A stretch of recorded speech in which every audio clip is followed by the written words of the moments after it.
Germany's Chancellor Olaf Scholz says Sunday's state elections in Brandenburg shows his party still has a mandate. According to exit polls, it gave his Social Democrats a narrow edge over the far-right alternative for Germany. The AfD still has a large enough minority in Brandenburg to potentially win concessions.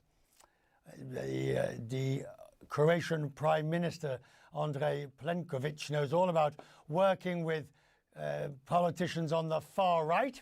He formed a governing coalition this spring that includes the Homeland Movement Party.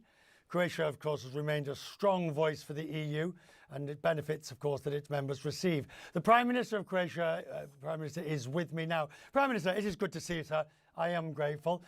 This shift to the far right, this shift which we saw and continues to see, how difficult and uncomfortable does it make it for more centrists like yourself? Well, first of all, we had the third victory, as you have shown in the introduction of this conversation between the two of us, that we have won the elections for the third time in Croatia over the past 8 years. We formed a coalition now with the Homeland Movement, but also with some other political parties which are of liberal orientation, which represent national minorities. And we have converged with a program of government which basically reflects 90% of our program for the elections, with some elements that partners included. So I didn't see in Croatia any move that one could consider from outside as deviating from the center-right line that I have been implemented as Croatian Prime Minister over the past 8 years, and will continue to do so next 4 years.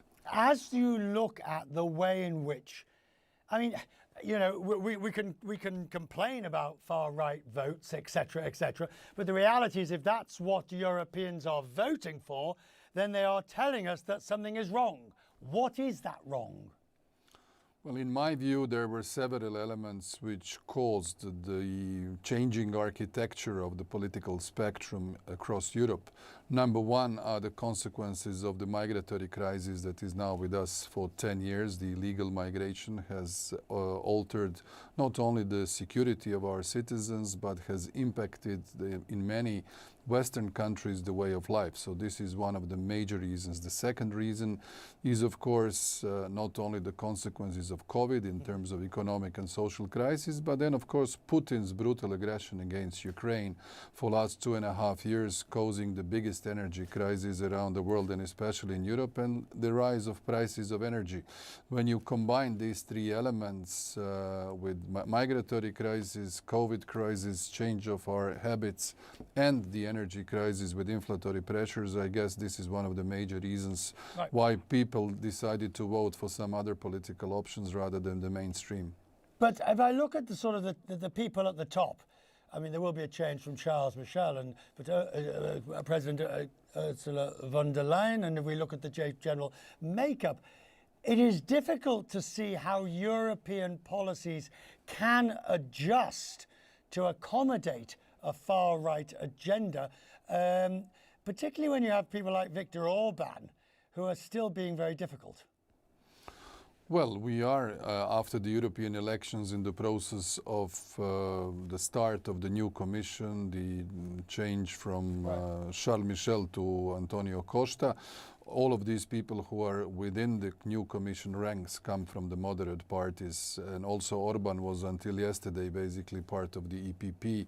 Now he has created a new group, the Patriots, but I think that the majority that is supporting the new commission is very much balanced, and you don't see an impact of any extreme political parties that you might consider. Right. I'm just going to take a flyer at this one. If we look at the US election, obviously you will be studiously neutral in terms of, and you will probably sort of say it's up to the American people, etc.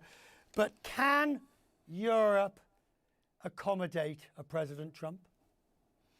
Well, as you said, our position, and especially mine as the Prime Minister of a country, is to respect whatever the American people will decide in November, and I'm sure that all of my other colleagues would say the same.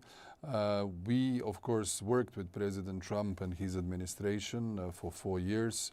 We worked with President Biden and his administration over the past 4 years. We shall respect the will of the American people. We want everything to pass orderly and that the American democracy is strengthened Right. after the November elections rather than weakened, as it was Right. last time.